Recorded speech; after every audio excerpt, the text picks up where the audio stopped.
பரிசுத்தமுள்ள பிதாவே, இந்த ஆசீர்வதிக்கப்பட்ட இந்த வேலைக்காக நன்றி செலுத்துகிறோம் ஐயா. 4 மணி நேரம் நீர் எங்களோடு கூட உதவி கொண்டு இருக்கிற தெய்வக்காக நன்றி ஆண்டவரே. எங்களுடைய பாவங்களை எல்லாம் மன்னித்து ஆண்டவரே, எங்களுடைய அக்கிரமங்களை எல்லாம் மன்னித்து ஆண்டவரே, எங்களுடைய நோய்களை எல்லாம் சுகமாக்கி ஆண்டவரே, நீர் இந்த இடத்துல எங்களை வைத்திருக்கிற தெய்வக்காக நன்றி அப்பா. நன்றியோடு துதிக்கிறோம், நன்றியோடு உங்களை ஸ்தோத்திரிக்கிறோம் அப்பா. இந்த அக்கினி ஜெப இல்லத்துக்காக நன்றி ஆண்டவரே.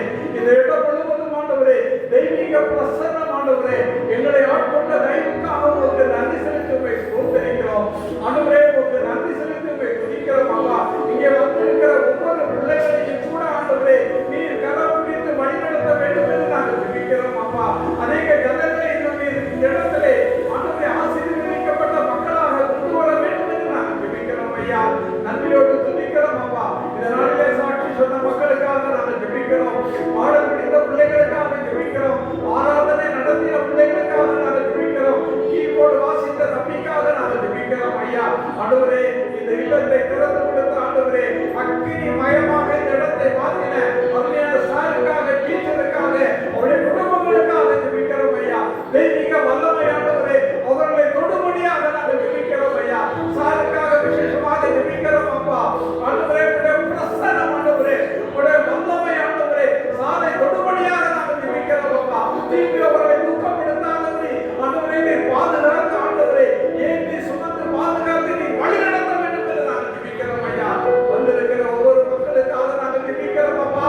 கண்ணீரோடு பாரத்தோடு விண்ணப்பத்தோடு வந்திருக்கிற ஒவ்வொரு மக்களுக்கும் ஆண்டவரே இந்த நாளிலே விடுதலை தரும்படியாக நாங்கள் ஜெபிக்கிறோம் ஐயா. என்ன நோக்கத்தோடு ஆண்டவரே ஜெபித்துக் கொண்டு இருக்கிறார்களோ அந்த நோக்கமான வாழ்க்கையிலே நிறைவேற கர்த்தர் உதவி செய்ய வேண்டும் என்று நாங்கள் ஜெபிக்கிறோம் ஐயா. அற்புதத்தை செய்ய வேண்டும் என்று ஜெபிக்கிறோம். அதிசயத்தை செய்ய வேண்டும் என்று நாங்கள் ஜெபிக்கிறோம் ஐயா. நன்றி. அடுத்த முறை ஆண்டவரே அநேக மக்கள் இந்த இடத்துல வந்து சாட்சி சொல்ல தேவரீர் உங்களுடைய அனுக்கிரகத்தை காட்ட வேண்டும் என்று நாங்கள் ஜெபிக்கிறோம். நன்றியோடு உங்களை ஸ்தோத்திரிக்கிறோம் ஆண்டவரே. படித்து முடித்து ஆண்டவரே 10th ஸ்டாண்டர்ட்ல நல்ல மார்க் எடுத்த அருமையான பிள்ளைகளுக்காக ஜெபிக்கிறோம். படித்துக் கொண்டிருக்கிற மக்களுக்காக ஜெபிக்கிறோம். ஆசிரியர்களுக்காக ஜெபிக்கிறோம். ஒவ்வொருவர்களையும் ஆசீர்வதித்து வழி நடத்தும் அப்பா. இந்த நேரத்தில் ஆண்டவரே தேவனுடைய செய்தியை கேட்டு இருக்கிறோம். எங்களோடு கூட நீர் பேசும் அப்பா. உங்களுடைய ஆசீர்வாதத்தின் மழை எங்கள் மீது பொழிய வேண்டும் என்று நாங்கள் ஜெபிக்கிறோம். கர்த்தர் வரவேற்கிறவராக இருக்கிற இயேசு கிறிஸ்துவின் மூலம் ஜெபிக்கிறேன் நல்ல பிதாவே. ஆமென்.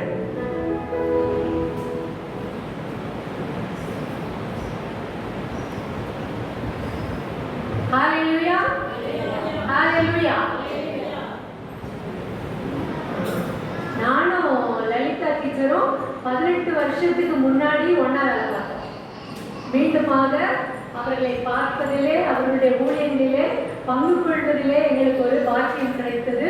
எங்களை அழைத்த செல்வன் சாருக்காகவும் லலிதா டீச்சருக்காகவும் நன்றி செலுத்துகிறோம். ஆண்டவருடைய கிருபை இந்த அக்கினிமதில் ஊழியங்கள்ல இன்னும் இன்னும் இன்னும் அநேகருக்கு பிரயோஜனமாக இருக்கணும்னு சொல்லி நாம் தொடர்ந்து ஜெபிப்போம். கண்களை மூடி ஒரு நிமிஷம் ஜெபிப்போம்.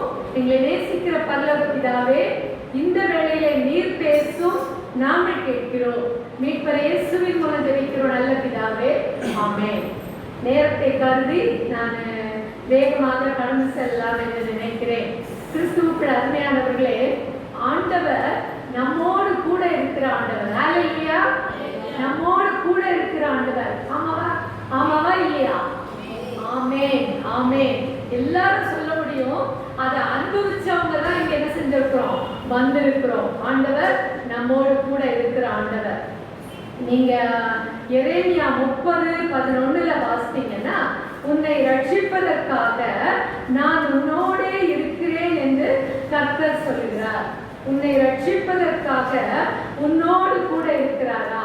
ரட்சிப்புனா என்ன? அநேகர் ஜெபத்திலேயே என்னுடைய பிரசங்கங்களின் வார்த்தைகளை கொண்டு வந்தீங்க. ஆண்டவருக்கு நன்றி. அதுதான் ஆவியானவருடைய வழிநடத்துதல்ங்கிறத நம்ம அனுபவபூர்வமாக உணர முடியும். ரட்சிப்பின் நிச்சயம் அல்லது ரட்சிப்பு அப்படின்னா என்ன? பாவத்திற்கு செத்து நீதிக்கு பிழைக்கிறது. அதை ஒரு சகோதரி ஜெபிக்கும் போது சொன்னாங்க. பாவத்திற்கு செத்து நீதிக்கு பிழைக்கிறது. அது யாரால முடியும்? ஆண்டவருடைய கிருபை. அதை ஒரு சகோதரி சொன்னாங்க. இப்படியாக ஆண்டவர் ஃபுல்லா இந்த பாடல்களிலிருந்து இது என்னை விடுதலை ஆக்கினார். சகோதரன் வாசித்தாங்க இல்லையா? அந்த வசனங்கள் நம்மை ரட்சிப்புக்குள்ளாக வழிநடத்தக்கூடிய வசனங்கள். அவருடைய ரத்தம் மாத்திரமே நமக்கு விடுதலை கொடுக்க முடியும். சரி, அப்போ நம்ம ஆவிக்குரிய பிரகாரமாக நம்முடைய ஆத்மத்துல நம்மகிட்ட 3 காரியம் இருக்கு: ஆவி, ஆத்மா, சரீரம். இந்த ஆத்மாவை காப்பது, ஆத்மாவை சுத்தப்படுத்துவதுதான் ரட்சிப்புன்னு சொல்லி பார்க்கிறோம். இந்த சரீரத்தை பாதுகாப்பதற்கு கூட ஆண்டவர் நம்மோடு கூட இருக்கிறாரா? எப்படியெல்லாம் நம்ம கூட இருக்கிறார் மட்டும்தான் நம்ம பார்க்க போகிறோம். எரேமியா 30:11 சொன்னேன், உன்னை ரட்சிப்பதற்காக நான் உன்னோட இருக்கிறேன் என்று கர்த்தர் சொல்கிறார். எப்படி நம்மளை பாதுகாப்பாராமா? முதலாவது, நம்முடைய சிறை இருப்பை ஆசீர்வாதமாக மாற்றி நம்மை பாதுகாக்கிறாரா? எது நமக்கு சரியா இருக்குது? சென்னையில இந்த செரங்கிற வார்த்தையை அடிக்கடி யூஸ் பண்ணுவாங்க. ரொம்ப செர இந்த சென்ஸ் ரொம்ப கஷ்டம். நம்ம என்ன சொல்லுவோம்? நம்ம உங்க பாஷையில என்ன சொல்வீங்க? ரொம்ப பாடா இருக்கு, ரொம்ப கஷ்டமா இருக்கு சொல்வீங்க. அந்த வார்த்தைய செர, இவன் என்ன செரையா இருக்கான் அவங்க பிள்ளைய பார்த்து சொல்லுவாங்க. அப்படின்னா என்ன அர்த்தம்னா, ரொம்ப தொந்தரவு பண்றான், ரொம்ப கஷ்டம் கொடுக்குறான் அப்படிங்கிறதுக்கு அந்த வார்த்தையை யூஸ் பண்ணுவாங்க. இந்த சிறை இருப்பை அது பிள்ளைகளால மாத்திரம் வரதா இல்ல, வியாதிகளால மாத்திரம் வரதா இல்ல, கடன் பிரச்சனைகளால வர்றது மாத்திரம் இல்ல, எப்படி வரதா இருந்தாலும், அது எப்படிப்பட்ட சிறையா இருந்தாலும், ஒரு வயதானவருக்கு பிறகு நம்ம என்ன செய்ய முடியல, ரொம்ப வெளியில போய் நம்முடைய ஊழியர்களை செய்ய முடியல. அதான் என்னுடைய கணவர் சொன்னார், நாங்க இவ்வளவு நாள் அதிகமாக ஊழியம் செய்தோம், இப்போ நாங்க ஊழியம் செய்ய முடியல, நான் டிரைவரா இருக்கேன்னு சொல்லி. அப்படி அர்த்தம் இல்ல, அதாவது ஊழியங்கள்ல ரொம்ப முந்தி மாதிரி ஓடி நாடகம்ல நாங்க தான் முதல் ஆளா நிற்போம் நடிக்கிறதுக்கு. அப்படி எல்லாத்துலயும் அப்படி இருந்த நாங்கள் இப்பொழுது கொஞ்சம் குறைஞ்சிருக்குன்னு சொன்னா அது வயதான ஒரு சூழ்நிலையாக இருக்கலாம். அப்போ எது சிறையா இருந்தாலும் அந்த சிறைய என்னவா மாற்ற முடியும்? ஆசீர்வாதமாக மாற்ற முடியும். ஹல்லேலூயா! யாரால முடியும்? ஆண்டவரால முடியும்.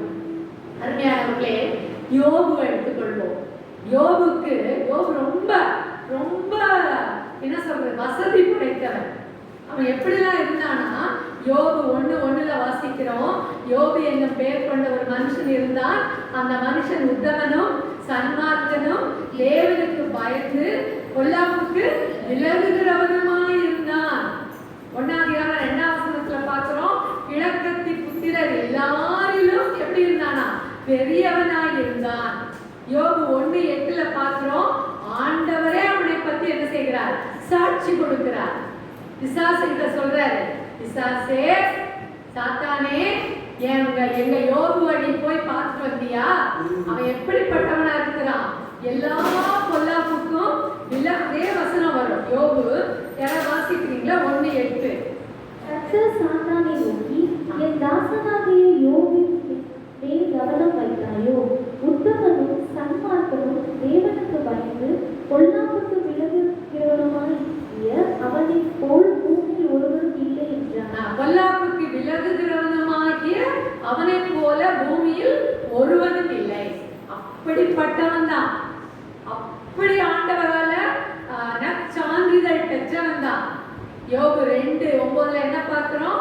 மனைவி சொல்றாங்க, இந்த உத்தமத்துல ஏயா இன்னும் நிக்கிறீங்க? தேவனை தூஷித்து ஜீவனை விடுன்னு சொல்றாங்க. அப்படிப்பட்ட ஒரு நிலைக்குள்ளாக தள்ளப்படுறாங்க.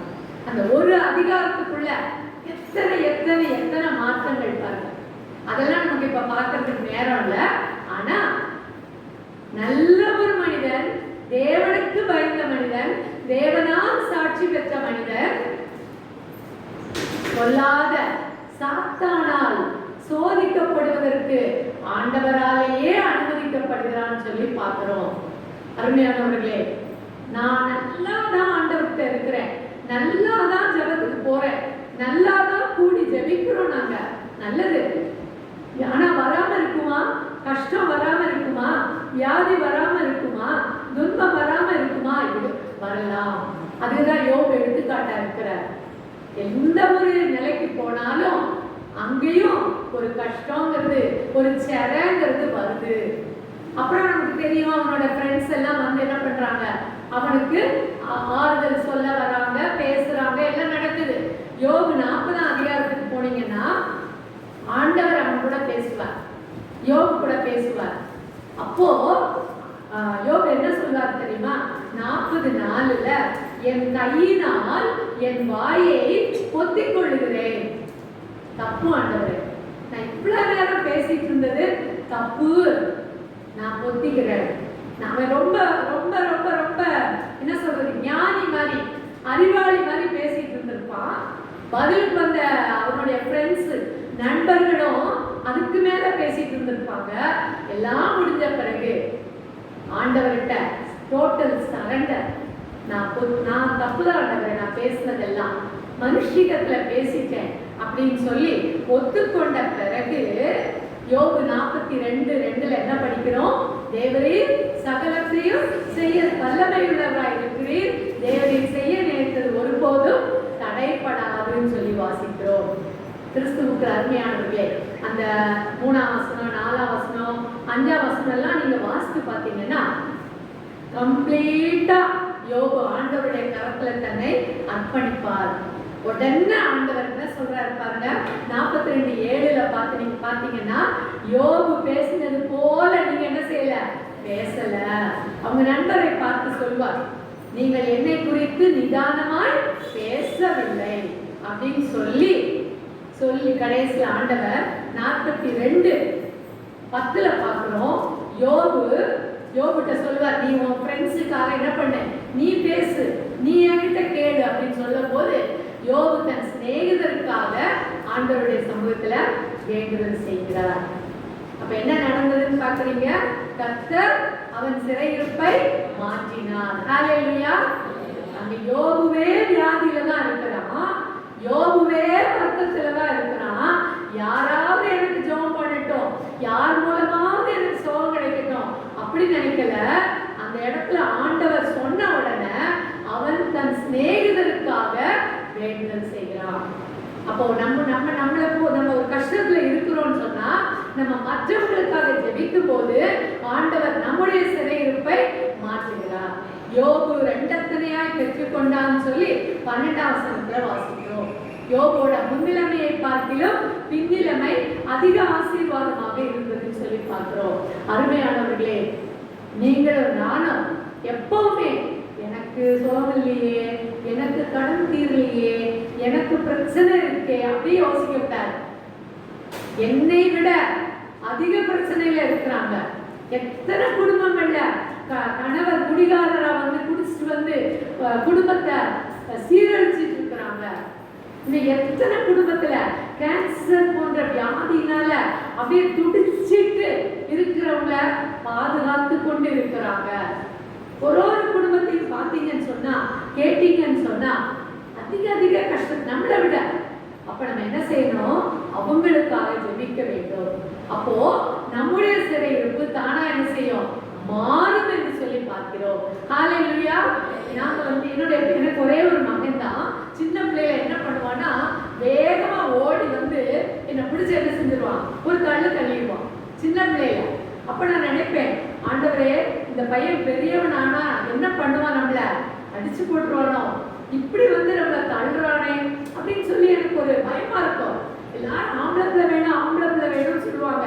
எனக்கு ஒரு ஆண் பையனை கொடுத்தீங்க, ஆனா இவன் ஒரு முரட்டு அரசாமியா இருக்கானே ஆண்டவரேன்னு சொல்லி நான் ரொம்ப பயந்தது உண்டு. அப்போ எங்களுக்கு ஒரு ஊழியம் கிடைத்தது. என்ன ஊழியம்னா, திருநெல்வேலியில இருந்து ஒரு 5 கிலோமீட்டர்ல ஒரு ஊர் இருக்கு, மணிமூர்த்தீஸ்வரான்னு. அங்க யாருமே கிறிஸ்தவங்க கிடையாது. ஒரே ஒரு குடும்பம், அம்மா 2 பெண் பிள்ளைங்க, அவ்வளவுதான். அப்போ அந்த ஊரை ஆண்டவர் எங்களுக்கு காண்பித்து அங்க போய் சண்டே கிளாஸ் எடுக்க உதவி செய்தார். இவனையும் நாங்க தூக்கி டிவிஎஸ் 50ல முன்னால வச்சுட்டு நாங்க 2 பேரும் சேர்ந்து போவோம். அப்போ அந்த நாட்கள்ல கிட்டத்தட்ட 30 வருஷத்துக்கு முன்பதாகும்.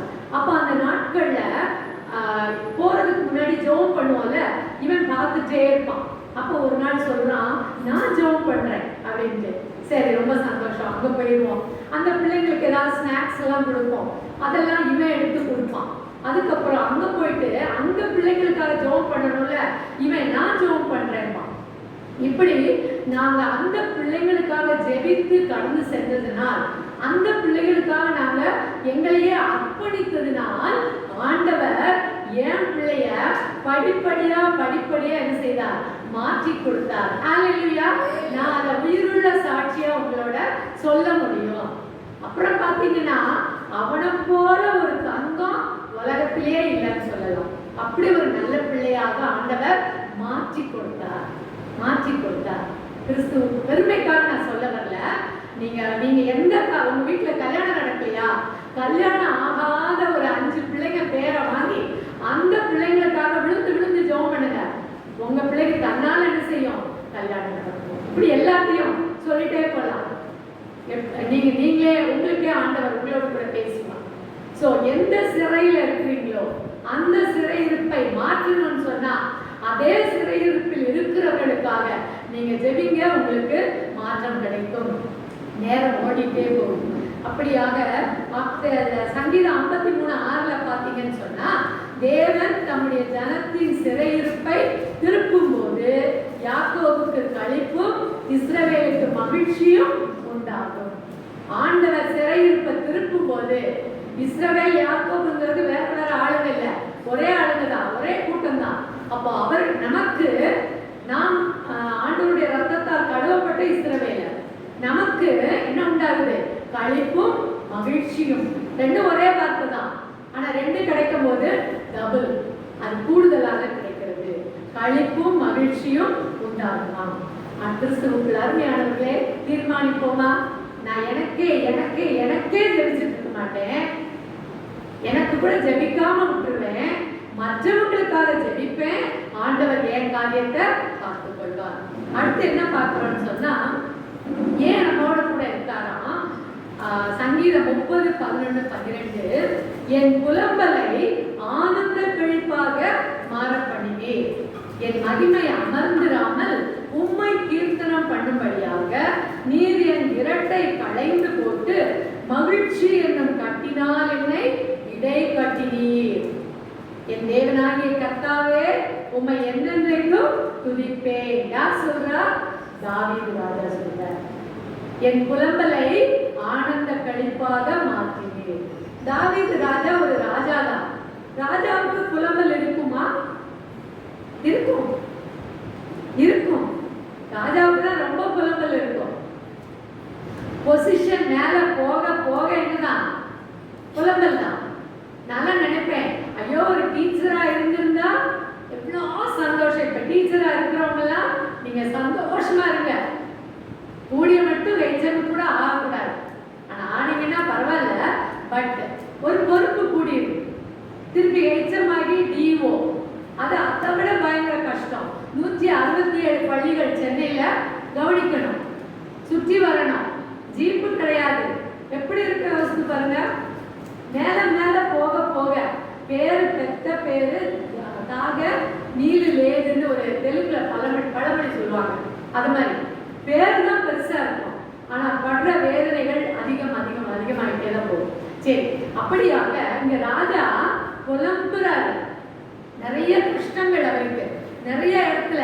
1 சாமுவேல் 17 பாத்தீங்கன்னா அவர் கோலியாத் கூட யுத்தத்துக்கு போவார். சரியா? அதுவாக சரி, சின்ன பிள்ளையில அறியாத்தனமா போயிட்டாரு. ஆனா ஆண்டவருடைய பேரை வச்சு என்ன பண்ணிட்டாரு? வெற்றி வாங்கிட்டு வெளியே வந்துட்டாரு. யுத்தம் கர்த்தருடையது பாரு, நீ நிந்தித்த அந்த ஆண்டவருடைய பேர்னால, நாமத்தினால நான் வரேன்னு சொல்லி ஜெயம் எடுப்பார். உண்மைதான், ரைட்டா? அதோட முடியல. அடுத்து பாத்தீங்கன்னா 1 சாமுவேல் 30:6 பாத்தீங்கன்னா தாவீது மிகவும் நெருக்கப்பட்டான்னு சொல்லி பார்க்கிறோம். அங்க சவுலால பிரச்சனை தான். எங்க ஓடி ஒழியலாம்? ஒரு தெள்ளு பூச்சியை வேட்டையாடுற மாதிரி என்னைய வேட்டையாடுவே அப்படின்னு சொல்ற அளவுக்கு அவர் அதிகமாக கஷ்டப்படுகிறார். அப்போ அதெல்லாம் தெரியும் தானே நமக்கு. அப்போ தாவீது ரொம்ப கஷ்டப்பட்டார். ஆனா ஒரு ராஜா, அந்த தாவீது நெருக்கப்பட்டவர் தான். ஆனா எங்க போனாலும் என்ன உண்டு? ஹalleluya. நீங்க 1 சாமுவேல் வாசித்து பார்த்தீங்கன்னா ரொம்ப ரொம்ப ஆண்டவர் ஒவ்வொரு செகண்டும் அவர் கூட இருக்கிறாருன்னு சொல்லி நம்ம பார்க்கலாம். எதுக்கு தெரியுமா? அவர் எப்பவும் துதித்து கொண்டே இருக்கிறார். சங்கீதத்துல பாத்தீங்கன்னா கர்த்தரை நான் எக்காலத்திலும் ஸ்தோத்திரிப்பேன், அவர் துதி எப்போதும் என் வாயில் இருக்கும். நல்லா இருக்கும் போதும் துதிப்பேன். இல்ல ஆண்டவரே, நான் கஷ்டத்துல இருந்தாலும் என்ன செய்வேன்? துதிப்பேன். எனக்கு பின்னால நெருக்கம் வந்தாலும் நான் என்ன செய்வேன்? துதிப்பேன். அங்க சொல்லியிருப்பாரு, நான் என் புலம்பல ஆனந்த கழிப்பா மாற்றினீர், நான் எப்பவும் என்ன செய்வேன்? துதித்து கொண்டிருப்பேன். சங்கீதம் 30:12 வாசிக்கிறோம். இன்னும் கூட கர்த்தரை துதியுங்கள், அவர் கிருபை என்றும் உள்ளது, துதித்தலே இன்பமும் ஏற்றதுமாய் இருக்கிறது, துதிக்கு பாத்திரரே. அப்படி ஒவ்வொரு இடத்துலயும் அவர் பாவம் செய்த போது அந்த சங்கீதம் 51 பாவ அறிக்கை ஜபமாக சொல்லும் போதும் ஆண்டவரை துதித்துதான் ரிக்வெஸ்ட் பண்ணுவார். நீங்க ஒருத்தர் தான் ஆண்டவரை புகழப்படுத்தவங்க. எல்லா சங்கீதங்களிலும் நம்ம அதை அவர் அதை அறிக்கை பண்றதை நம்ம பார்க்க முடியும். நாம ஜபத்துல துதிக்கிறோமா? ஆண்டவருக்கு நன்றி சொல்றோமா? நம்ம நல்லா கிடைச்ச உடனே ரொம்ப சந்தோஷம் அப்படின்னு சொல்லிட்டு மார்க், அப்பா நல்ல மார்க் ஆண்டவரே, தேங்க்யூ ஜீசஸ், அதோட முடியல. தொடர்ந்து என்ன செய்யணும்? தேங்க் பண்ணிட்டே இருக்கணும், துதித்து கொண்டே. ஆண்டவருக்கு துதித்தல்ங்கிறது என்னது? நன்றி சொல்லிக் கொண்டே இருத்தல். ஒரு சின்ன பிள்ளைக்கு ஒரு சாக்லேட் கொடுக்குறோம்னு வச்சுக்கோங்க, உடனே அவங்க என்ன சொல்லுவாங்க? தேங்க்யூ. சொல்லலைனால பக்கத்துல இருக்கிற அம்மா என்ன செய்வாங்க? சொல்லு ஆண்டிக்கு முதல்ல என்ன சொல்லு? தேங்க்ஸ் சொல்லு, சொல்லி கொடுப்பாங்க. அப்போ நாமே அந்த நன்றி சொல்லணும்னு என்ன செய்யறோம்? எதிர்பார்க்கிறோம். நம்மை படைத்த தேவன் நிச்சயமாக நாம் நன்றி உள்ளவர்களாய் இருக்கிறோமான்னு எதிர்பார்க்கிறார். அவரை துதிக்கிறோமா? ஒரு கஷ்டம் வந்துருச்சு, அந்த யோபுவை போய் சோதிச்சான் பாருங்க சாத்தான். அது போல நம்மையும் ஆண்டவர்கிட்ட பெர்மிஷன் கேட்டு வந்து சோதிச்சுட்டான்னு வச்சுக்கோங்க. அப்போ நம்ம ஆண்டவருக்கு தேங்க் பண்றோமா? பரவாயில்ல ஆண்டவரே, இந்த கஷ்டம் கொடுத்தீங்க, பரவாயில்ல நான் ஏற்றுக்கொள்றேன், ஆனா இதுல இருந்து நான் தப்பிக்கிறதுக்கு நீங்க தான் என்ன செய்வீங்க? வழி கொடுப்பீங்க அப்படின்னு நம்ம சொல்ல பழகி கொண்டால், துதிக்க பழகி கொண்டால் நம்முடைய புலம்பல் என்னவா மாறுமா? ஆனந்த கழிப்பாக மாறும். ஹalleluya. இது பழைய ஏற்பாட்டுல மாத்திரம் சொல்லப்படல, புதிய ஏற்பாட்டிலும் சொல்லப்பட்டிருக்கு. எங்க பவுலும் சீலாவும் துதித்து பாடுறாங்க.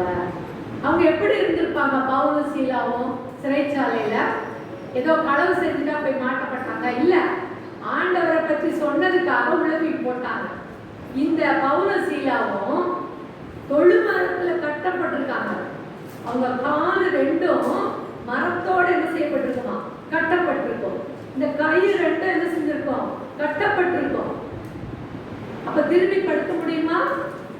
யோசிச்சு பாருங்க, எப்படிப்பட்ட ஒரு சூழ்நிலை, அப்படி ஒரு நெருக்கம், அப்படி ஒரு கஷ்டம். அதுலதான் எப்ப துதிக்கிறாங்க? நடுராத்திரியில.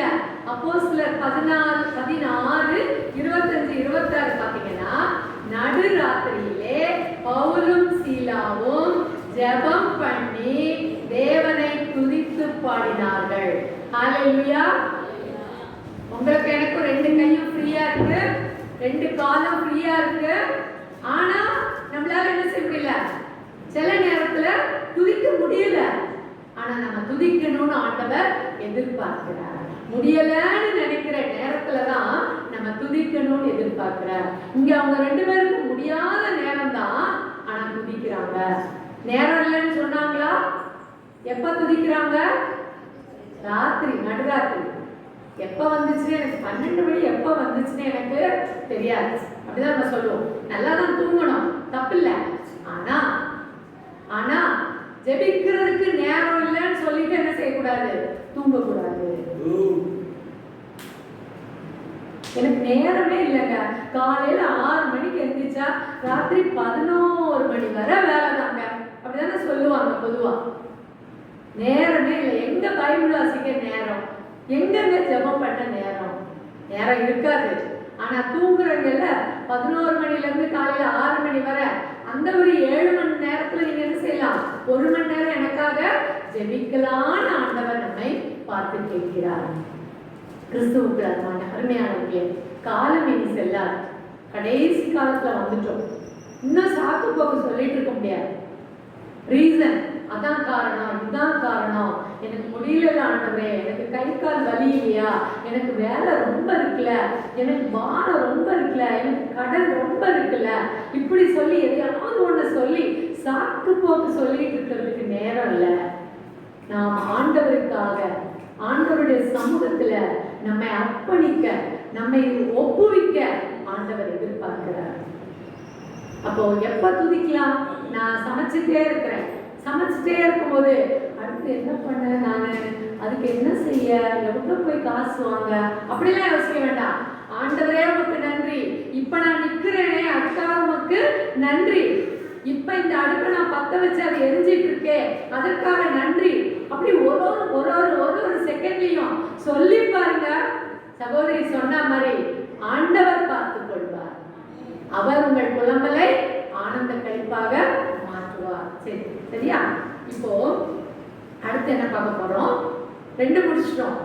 சிறையிருப்பை ஆசீர்வாதமாக மாற்றுவார், புலம்பலை ஆனந்த கழிப்பாக மாற்றுவார். 3வது என்ன பார்க்கிறோம்னு சொன்னா ஆதியாகமம் 50:20. ஆதியாகமம் 50:20 அவர் தீமையை நன்மையாக மாற்றுகிறவர். அதுக்கு யாரை நம்ம எக்ஸாம்பிள் எடுக்கிறோம்? யோசேப்பு. யோசேப்பு ஊமையா பேசுறவனா? நிறைய பேருக்கு சந்தேகம் வந்துட்டோம். பேசுறவன் தான், நல்லா பேசுறவன் தான். ஆனா அவனுக்கு ஏற்பட்ட கஷ்டத்துல எல்லாம் அவன் ஒண்ணுமே என்ன செய்ய மாட்டான், பேச மாட்டான். ஃபர்ஸ்ட் என்ன பண்றாங்க, அவனை குழிக்குள்ள போடுறாங்க. அந்த கதையெல்லாம் தெரியும்ல, அந்த சம்பவம் தெரியும்ல எல்லாருக்கும். யோசேப்பு கூட பிறந்தவங்க எத்தனை பேரு? யோசேப்போட சேர்த்து 12 பேரு. இந்த 12 பேர்ல இவர் தான் 11வது ஆளு. ரொம்ப பெட் பண்ணப்பட்டவர், ரொம்ப அம்மா அப்பாவுக்கு ரொம்ப வேண்டிய பிள்ளை. பலவர்ண அங்கெல்லாம் தச்சு கொடுத்துருப்பாங்க. இவன் தான். மற்றவங்க எல்லாம் இதுக்கு போயிருப்பாங்க, எங்க ஆடு மேய்க்க போயிருப்பாங்க. இவர் மட்டும் அப்பா கிட்ட இருப்பாரு. அப்ப அப்பா ஒரு நாள் சொல்லுவாரு, நீ போய் என்ன செய்ய, அண்ணன் எல்லாம் பார்த்துட்டு வா சொல்லுவார். அப்போ அந்த அண்ணன்மாரை பார்க்க போறப்போ அண்ணன்மார் இவன் ஏற்கனவே 2 கனவு சொல்லியிருப்பான். என்னன்னா சூரியன், சந்திரன், நட்சத்திரம் எல்லாம் இவனை வந்து என்ன செஞ்சுச்சான், வணங்குச்சான். அப்ப அவங்க அப்பா சொல்லுவாரு, அப்படின்னா நாங்க எல்லாம் உன்னைய வந்து வணங்குவோம் நீ சொல்றியோ அப்படிலாம் சொல்லி அவங்களுக்குள்ள ரொம்ப அங்க குழப்பங்கள். அவனை ரொம்ப எல்லாரும் கேட் பண்ணுவாங்க, வெறுப்பாங்க.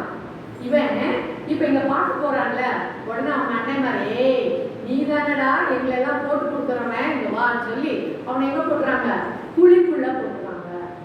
அப்ப குழிக்குள்ள போட்ட உடனே ஒண்ணுமே பேசலாம், பாட்டுக்கு இருக்கான்.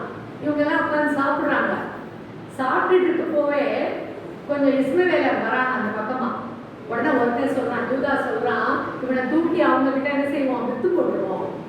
சரி போட்டோம், அவன் ஒளிஞ்சு போட்டோம், நம்ம கொல்ல வேண்டாம் அப்படின்னு அவங்க கிட்ட என்ன செய்யறாங்க, 20 வெள்ளிக்காசுக்கு வித்துடுறாங்க. அப்போ ஒண்ணும் பேசல, ஒண்ணுமே கேட்கல, வித்தாச்சு. உடனே அவங்க கொண்டுட்டு போயிட்டாங்க, அடிமையா எடுத்துட்டு போயிட்டு எங்க கொடுக்குறாங்க, அங்க போத்திபார்னு ஒரு பிரதானி இருக்கிறான், அவன் இவங்களை விலைக்கு வாங்கிக்கிறான். இவனை அவங்க கிட்ட இருந்து அங்க விட்டாச்சு. ஆனா நம்ம ஆண்டவர் யாரையும் கைவிடுகிற ஆண்டவர் அல்ல.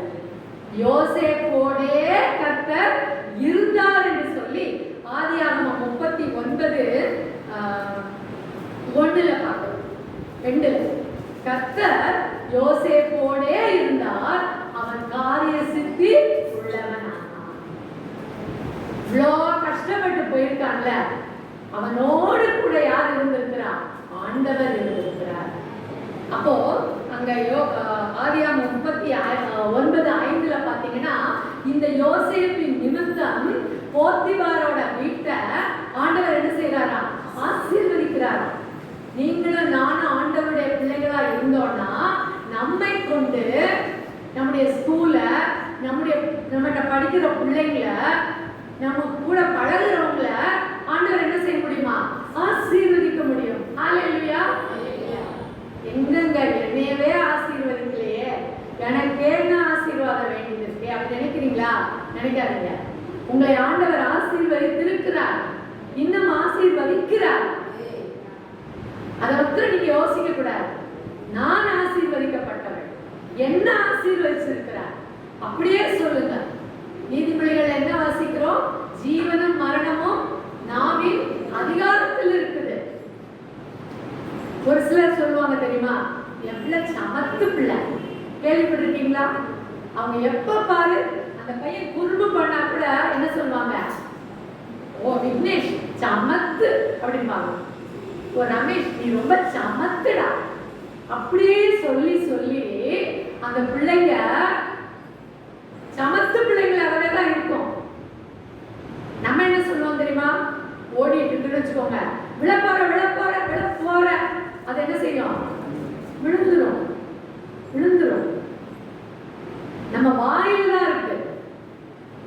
அவங்க அந்த பிள்ளைங்களை நம்ம ட்ரீட் பண்றதுல சொல்றதுல தான் இருக்கு. நீ உருப்படவே மாட்ட, திட்டின உடனே சத்தம் போட்ட உடனே, அப்புறம் அது எங்க உருப்படும்?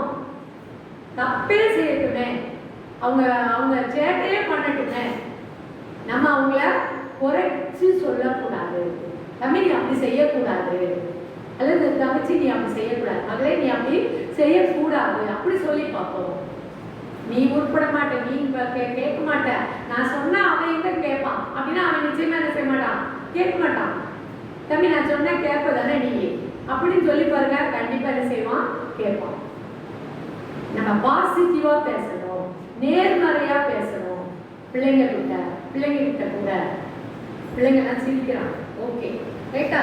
இப்போ இந்த இந்த யோசேப்பு விற்கப்பட்டான், போத்திபார் வீட்டுக்கு போயிட்டான். போத்திபார் வீடு ஆசீர்வதிக்கப்பட்டிருக்கிறது. அங்கேயும் அவனுக்கு ஒரு பிரச்சனை பாருங்க.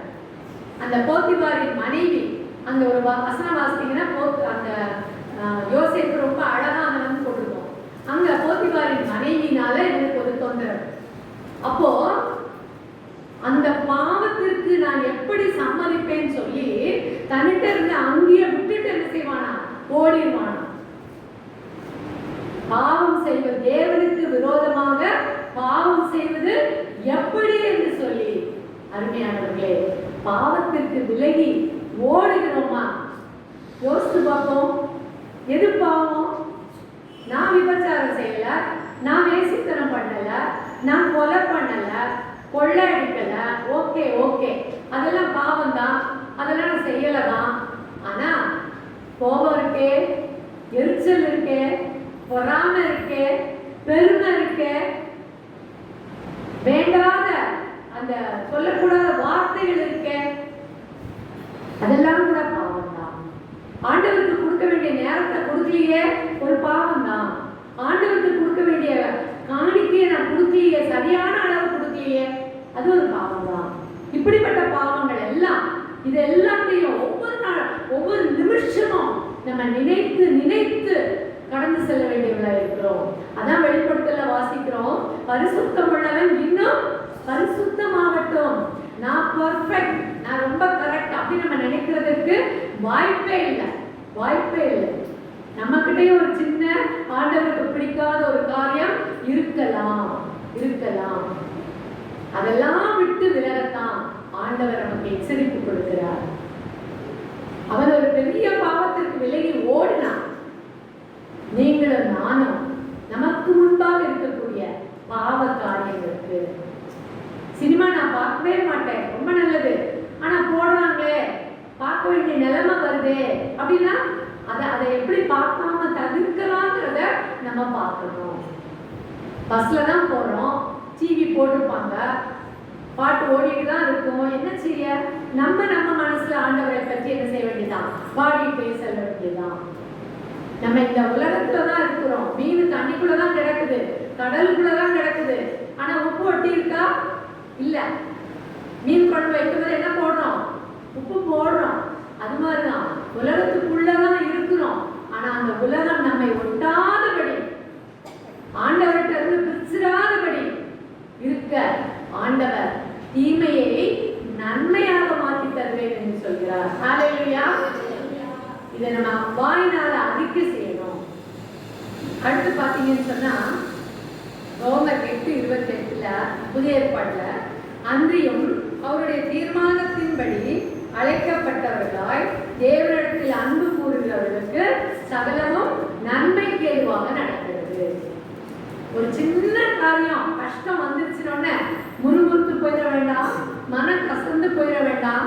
இதிலும் என்ன இருக்கு? ஒரு நன்மை இருக்குன்னு எடுத்துக்கொள்கிறோம். ஆண்டவர் அந்த தீமையையும் என்னவா மாற்றி கொடுப்பார்? நன்மையாக மாற்றி கொடுப்பார். ஹல்லேலூயா. கிறிஸ்துவுக்கு அருமையானவர்களே, அடுத்தபடியாக கோணல செவ்வையாக்குவார், ஸ்ட்ரெயிட் ஆக்குவார். ஒருவேளை கோணல் மாணலா இருக்குன்னு வச்சுக்கோங்க, நம்முடைய காரியங்கள், நம்முடைய வழிகள், நம்முடைய யோசனைகள் இருக்குன்னா அதை என்ன ஆக்குறாரா? செவ்வையாக்குவார், சீராக்குவார், சமமாக்குவார். அதுக்கு யாரும் சொல்லலாம்னு பார்த்தீங்கன்னு சொன்னா யோனா எடுக்கலாம். யோனா ஆண்டவர் எங்க போக சொல்லுவாரு? நினிவே போக சொல்லுவாரு. இவன் எங்க போயிடுவான்? தர்ஷீஷுக்கு கப்பல் ஏறிடுவான். அப்ப அவன் பாதை என்ன செஞ்சிருச்சு? மாறி போயிடுச்சு. நம்முடைய பிள்ளைகளுடைய பாதை மாறி போகிறதா? நம்முடைய குடும்பத்துல யாருடைய பாதையாவது மாறி போகிறதா? இல்ல எல்லாம் நேரம் தான் போயிட்டு இருக்கு, ஆனா வாழ்க்கை தான் நேரம் போலன்னு யோசிக்கிறோமா? இந்த நாள்ல ஆண்டவர் அதை செவ்வையாக்குவேன் என்று சொல்கிறார். நம்ம மாத்திரம் என்ன செய்யணும் தெரியுமா? என்ன செய்யணும் தெரியுமா? நான் உலகத்துக்கும் நிறைய ரெஃபரன்ஸ்லாம் கொண்டு வந்திருந்தேன். நேரம் நான் கூறுகிறபடினா பாயிண்ட் மாத்திரம் சொல்லி முடிக்கிறேன். அப்போ அந்த யோனா என்ன பண்ணா தெரியுமா? 2ஆம் அதிகாரத்துல வாசிக்கிறோம், மீன் வயிற்றுக்குள்ள போயிருவான். வயிற்றுக்குள்ள எல்லாருக்கும் பசிச்சிருமேம்மா. கூட கூட ஒரு 10 நிமிஷம் பேசலான்றாங்க. ஆனா நம்ம 2 மணிக்கு நம்ம வயிற்றுக்கு சொல்லிட்டு வந்திருப்போம், 2 மணிக்கு நீ சாப்பிடலான்னு சொல்லியிருப்போம். அது கூப்பிட ஆரம்பிச்சிடும்ல, இவன் என்ன இன்னும் பேசிட்டு இருக்கான்னு சொல்லிட்டு இருக்கோம். அந்த எல்லா வயிறோட திட்டையும் நான் வாங்கினோம். அப்புறம் சரியா, ஓகே. இப்போ இந்த மீன் வயிற்றுக்குள்ள போயிட்டு அவர் என்ன பண்ணிருக்காரு? மீன் வயிற்றுக்குள்ள எப்படி இருக்கும்? நல்லா இந்த மாதிரி மார்பிள் போட்டு சூப்பரா இருக்குமா? நீட்டா இருக்குமா? யோசித்து பாருங்க. பெரியவங்களுக்கு எல்லாம் தெரியும், சின்ன பிள்ளைங்களுக்கு ஒருவேளை தெரிஞ்சிருக்காது, மீன் சாப்பிடதான் தெரிஞ்சிருக்கும். ஆனா பெரியவங்க அவ்வளவு பேருக்கும், கழுவுறவங்க எல்லாருக்கும் தெரியும் மீன் வயிற்றுக்குள்ள என்ன அழுக்கு, எவ்வளவு குடல், அது இது எல்லாம் உள்ள இருக்கும்னு தெரியும் நமக்கு. அப்ப அந்த வயிறு எவ்வளோ கஷ்டம், எவ்வளோ ஒரு ஒரு அந்த அதான் சொல்றாங்க, கடல் பாசி என்னை சூழ்ந்து கொண்டது பாரு. அப்படி ஒரு நெருக்கமான நேரம்.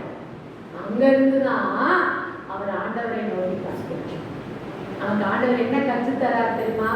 நீங்க எப்போ என்னை கழுத்தை பிடிக்குதேன்னு நினைக்கிறீங்களோ அப்போ ஆண்டவரை பார்த்து கண்டிப்பா என்ன செய்யுங்க? கூப்பிடுங்க, நான் விடுவிப்பேன். கூப்பிட்ட உடனே என்ன நடந்தது தெரியுமா? மீன் போய் என்ன செஞ்சிருச்சு? பிளந்துச்சு, திறந்துருச்சு. இவர் எங்க வந்துட்டாரு? வெளியே வந்துட்டார். அது நடுக்கடலையா திறந்தது? இல்ல இல்ல, கடற்கரை ஓரத்துல வந்து. எப்படிப்பட்ட ஆண்டவர்! கூப்பிட்ட குரலுக்கு பதில் கொடுக்கிற ஆண்டவர் சும்மா ஏனோ தானோன்னு கொடுக்க மாட்டார். எப்படி கொடுப்பார்? நம்ம விரும்புகிறபடிதான் கொடுப்பார். அவன் என்ன நினைச்சான்? கரைக்கு போகணும்னு தான் நினைச்சான். கரையில கொண்டு வந்து கட்டி விட்டது. ஹல்லேலூயா. நினைச்சு பார்க்கணும், யோசிச்சு பார்க்கணும். இதுக்கு நம்ம என்னைக்காவது ஆண்டவருக்கு நன்றி சொல்லி இருக்கோமா? அது யோனாவத்தானே கத்துச்சு, என்னைவா அப்படின்னு நம்ம நினைப்போம்ல. ஆனா அதை கூட நம்ம அதை கனப்படுத்தினால் ஆண்டவர் நம்முடைய விசுவாசத்தை கனப்படுத்துகிறார். ஹல்லேலூயா. கிறிஸ்துவுக்குள் அருமையானவர்களே, அந்த யோனா 2ஆம் அதிகாரம் 2ஆம் வசனத்தில் சொல்வாரு, என் நெருக்கத்தில் நான் கர்த்தரை நோக்கி கூப்பிட்டேன். கிறிஸ்துவுக்குள் அருமையானவர்களே, எப்படிப்பட்ட நெருக்கமாக இருந்தாலும் அழுகி போன, நாற்றம் எடுக்க அல்லது சொல்ல முடியாத ஒரு கஷ்டம், வேதனை, துன்பம் வெளியில யாருக்கும் பகிர்ந்து கொள்ள முடியாது, எனக்கு மட்டும்தான் தெரியும் அப்படின்னு கூட நம்ம சில நேரத்துல வேதனைப்படுவோம். அதையும் ஆண்டவர் என்ன செய்கிறார்? பார்க்கிறார். அவர்கிட்ட சொல்லும் போது, அவர்கிட்ட கேட்கும் போது, கேளுங்கள் அப்பொழுது உங்களுக்கு கொடுக்கப்படும் தான் சொல்லியிருக்கிறார். நீ பாட்டுக்கு இந்த பொண்ணுக்கோ பையனுக்கோ பென்சில் வேணும், கண்டிப்பா தெரியும், பென்னு வேணும் தெரியும். அவங்க அப்பா அம்மாவும் தினம் காலையில ஒரு பென்னும் பென்சிலும் கொடுத்துட்டா இருப்பாங்க? இருக்க மாட்டாங்க. அந்த பெண்ணு எப்ப எழுதலன்னு சொல்றாங்களோ, அல்லது அந்த பெண்ணு எப்போ காணாம போச்சுன்னு சொல்றாங்களோ, சொல்லி அந்த பொண்ணு கேட்டாதான் என்ன செய்வாங்க? கொடுப்பாங்க. ஓ, பெண் இல்லையா, இந்த இதை கொண்டு போ. கேட்டாதான் தெரியும். நான் என்ன கனவா பண்ணேன் அப்படின்னு சில அம்மா தான் சொல்லுவாங்க. உங்களுக்கு தேவைன்னா நீங்க கண்டிப்பா பிள்ளைங்க பெற்றோர்கிட்ட கேட்கணும். நீங்களும் நானும் ஆண்டவருடைய பிள்ளைகள். நம்முடைய தகப்பன்கிட்ட என்ன செய்யணும்? கேட்கணும். கேட்டா கண்டிப்பா ஒருவரையும் கடிந்து கொள்ளாத ஆண்டவர் கொடுக்க வல்லமையுள்ளவராக இருக்கிறார். ஹல்லேலூயா. கடைசியாக ஆண்டவர் நம்மோடு கூட இருக்கிறார். 4 காரியம் பார்த்தோம். 5வது காரியமா நம்முடைய இருளை வெளிச்சமாக்குவதற்காக நம்மோடு கூட இருக்கிறார். ஹல்லேலூயா. என்ன இருள்? மரண இருளா இருக்கலாம், பாவ இருளா இருக்கலாம், வியாதிங்கிற இருளா இருக்கலாம். எந்த இருளா இருந்தாலும் சரி, எதுல நம்மளால ஒரு சொல்யூஷன் கண்டுபிடிக்க முடியலையோ அது என்னதான்? இருள் தான். இருட்டுக்குள்ளதான் நம்மளால ஒண்ணுமே என்ன செய்ய முடியாது, பார்க்க முடியாது. அப்ப அப்படிப்பட்ட ஒரு இருட்டடிப்பான ஒரு நிலையில நேரத்துல யார் நம்மோடு கூட இருக்கிறார்? ஆண்டவர் நம்மோடு கூட இருக்கிறார். யார் எடுத்துக்கொள்ளலாம்? எசேக்கியா என்ன சொல்வாரு? ஏசாயா மூலமா சொல்லி அனுப்புறாரு. உன் காரியத்தெல்லாம் என்ன செஞ்சிரு, ஒழுங்குபடுத்திடு. நீ என்ன செய்ய போற? மறிக்க போற. உடனே எசேக்கியா என்ன பண்ணுவாரு? ஐயோ, எந்த டாக்டர்கிட்ட போங்க, நானு யாரை பார்க்க, அப்படிலாம் செய்யல. உடனே என்ன பண்றாரு? உடனே ஏசாயாவை கூப்பிட்டு நீ சொல்லு. என்னன்னு சொல்லு? உன் விண்ணப்பத்தை கேட்டேன், உன் கண்ணீரை கண்டேன், இதோ உன் நாட்களோட 15 வருஷம் கூட்டுவேன். ஹல்லேலூயா. கிறிஸ்துவுக்குள் அருமையானவர்களே, நம்ம ஆண்டவருடைய சமூகத்துல திரும்பி அழுதுட்டோம்னு வச்சுக்கோங்களேன், அதற்கு பதில் இல்லாமல் போகாது என்பதை ஆண்டவர் நிரூபிக்கிறார். கிறிஸ்துவுக்கு அருமையானவர்களே, இருளை வெளிச்சமாக்குவதற்காக ஆண்டவர் நமக்கு வந்திருக்கிறார். ஏசாயா 60 வாசிப்போம்ல, 61 என்ன வாசிக்கிறோம்? எழும்பி பிரகாசி, உன் ஒளி வந்தது, கர்த்தருடைய மகிமை உன்மேல் உதித்தது. இதோ இருள் பூமியையும் காரிருள் ஜனங்களையும் மூடும், ஆனாலும் உன்மேல் கர்த்தர் உதிப்பார், அவருடைய மகிமை உன்மேல் காணப்படும். 60:20 என்ன வாசிக்கிறோம்? உன் சூரியன் இனி அஸ்தமிப்பதும் இல்லை, உன் சந்திரன் மறைவதும் இல்லை, கர்த்தரே உனக்கு நித்திய வெளிச்சமாய் இருப்பார், உன் துக்க நாட்கள் முடிந்து போ. ஹல்லேலூயா. ஒரு சண்டே கிளாஸ் பாட்டு கூட